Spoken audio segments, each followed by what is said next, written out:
Bismillahirrahmanirrahim.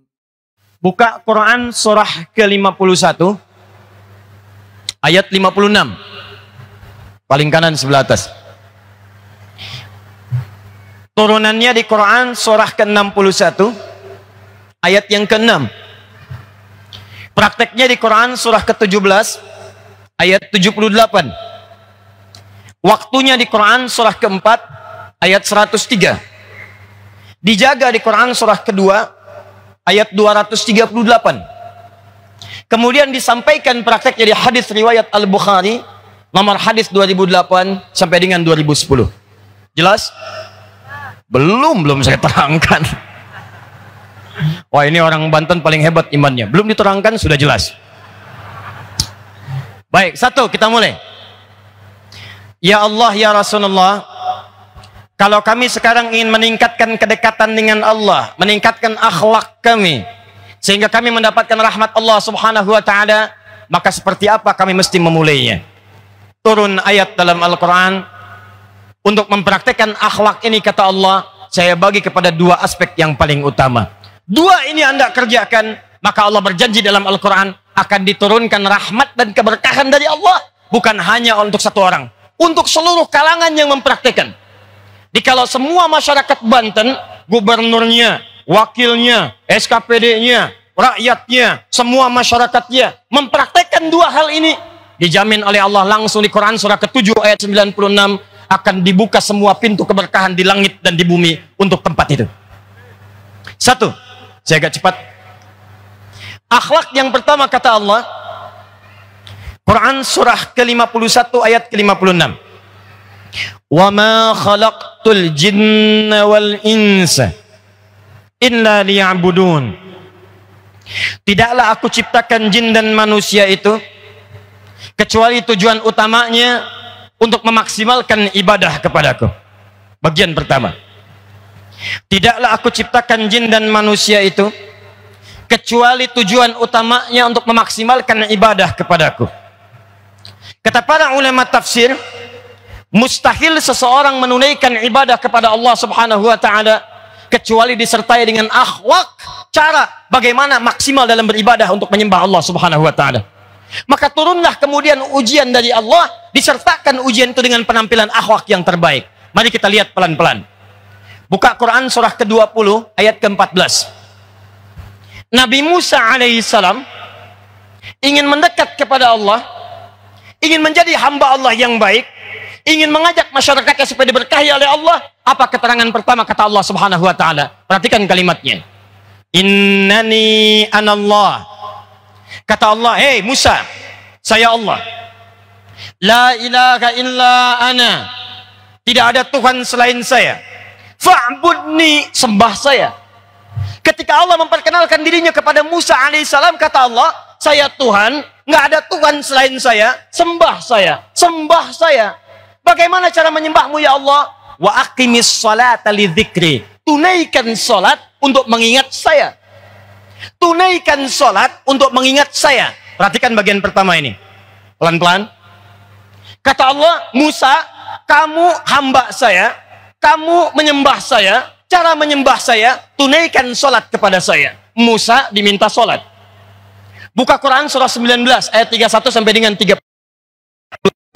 Isa alaihissalam ingin menjadi hamba Allah yang baik, Rasul yang baik untuk memberikan keselamatan pada umatnya. Apa perintah Allah? Kata Allah, hei Isa alaihissalam, jadi hambaku yang baik, tunaikan salat kepadaku.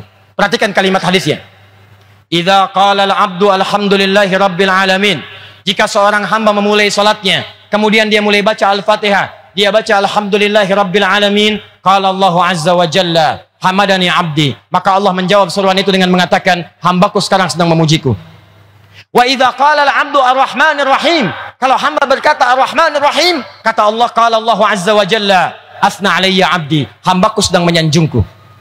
Wa idza qala al-'abdu malik yaumiddin. Kalau hamba berkata malik yaumiddin, perhatikan hadisnya. Qala Allah azza wa jalla majjadani abdi. Kata Allah, hambaku sekarang sedang mengagungkanku. Sekarang perhatikan. Idza qala al-'abdu iyyaka na'budu wa iyyaka nasta'in. Jika seorang hamba berkata dalam sholatnya, ya Allah, iyyaka na'budu, sekarang kami sholat dengan benar, menyembahmu ya Allah, wa nasta'in, sekarang kami punya masalah, kami mohon berikan solusinya. Si fulan anak saya mau sekolah ya Allah, besok saya mau ujian ya Allah, saya kena musibah ya Allah, minta dalam hati Anda. Perhatikan jawabannya, ini hadis qudsi, hadisnya sahih.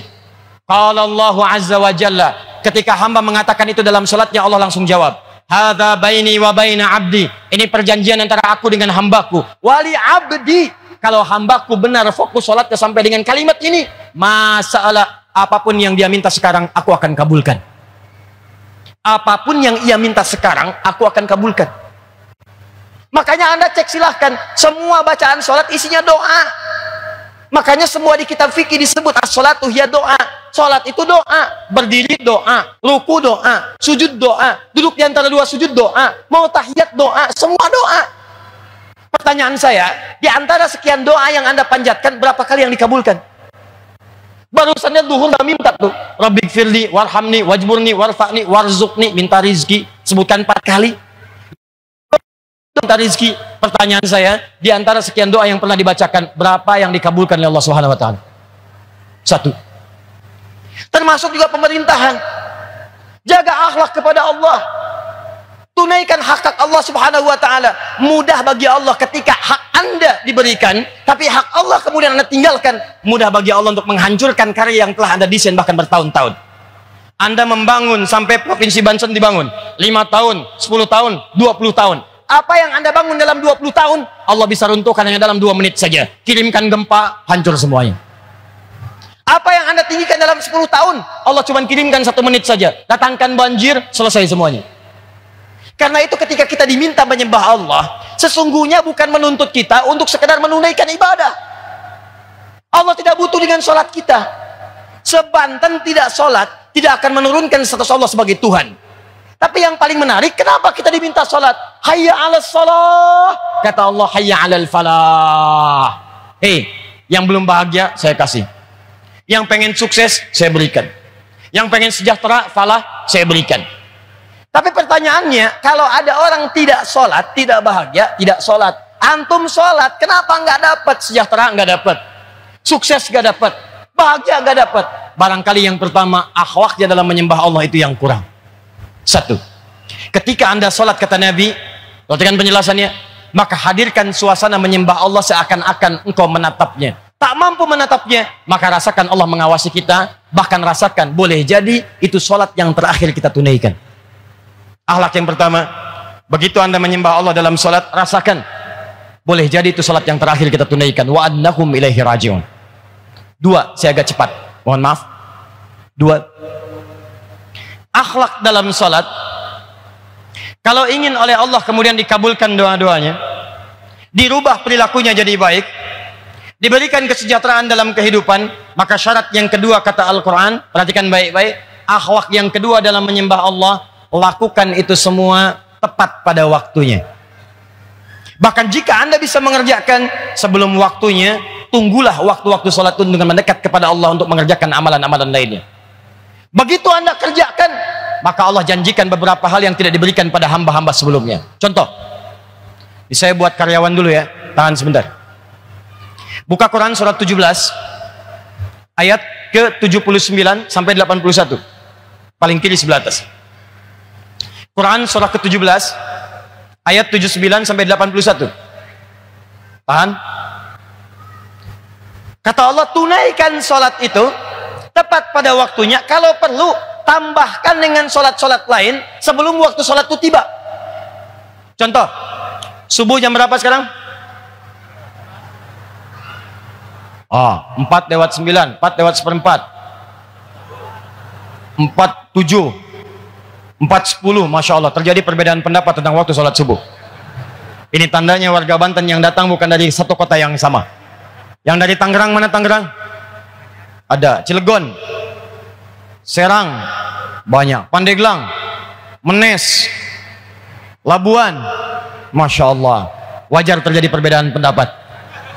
Sekarang lihat, tahan baik-baik, Quran surah kedua ayat 238, kata Allah, hei, kalau kamu ingin tunaikan sholat, kemudian sholatnya ingin aku jawab, doanya aku kabulkan, kesejahteraan aku berikan, keselamatan aku berikan. Hafizu 'alas salawati was salatil wusta. Jaga waktu-waktu salat, jangan sampai telat dalam mengerjakannya. Subuh 4:07. Begitu dipanggil 4:07, Allahu Akbar, siap. Begitu Anda siap kerjakan, maka Allah janjikan di ayat lain, begitu Anda tunaikan, saya berikan kemudahan-kemudahan dalam mendapatkan apa yang Anda inginkan. Contoh, apa dalilnya Ustaz? Buka Quran surah ke-65. Di akhir ayat kedua, di awal ayat ketiga. Wa may yattaqillaha yaj'al lahu makhraja wa yarzuqhu min haitsu la yahtasib. Siapa yang bisa meningkatkan takwanya dekat dengan Allah, maka saya janjikan, kata Allah, semua urusan-urusan dunia akhiratnya saya mudahkan. Di keluarga kalau ada masalah, saya mudahkan. Di kantor kalau ada masalah, saya mudahkan. Hidup di masyarakat kalau ada masalah, saya mudahkan. Wa yarzuqhu min haitsu la yahtasib. Bahkan rezekinya pun saya datangkan dari sisi yang tidak dia duga. Rumusnya, tingkatkan takwa, saya mudahkan hidupmu. Bukan nggak punya masalah, saat akan punya masalah diringankan oleh Allah Subhanahu wa taala. Sekarang pertanyaannya, ya Allah, bagaimana cara kami meningkatkan takwa? Disebutkan 115 cara dalam Al-Quran. 115 cara ini, cara pertamanya Al-Baqarah ayat 2 dan 3. Ketika Allah menyebutkan kalimat takwa pertama, amalannya salat. Dzalikal kitabu la raiba fi hudal lil. Siapa muttaqin di situ? Alladzina yu'minuna bil ghaib wa yuqimunas. Mereka menunaikan salat. Kapan menunaikan salat? Hafizu 'alas salawat. Jaga salat, tunaikan sesuai dengan tepat waktunya. Di begitu azan berkumandang, Allahu Akbar, Anda siap. Yang hebat, nih yang hebat. Sebelum azan berkumandang, Anda sudah siap-siap. Azan subuh jam 4:07, jam 3 Anda sudah bangun. Ada yang zikir, ada yang salawat, ada yang tahajud.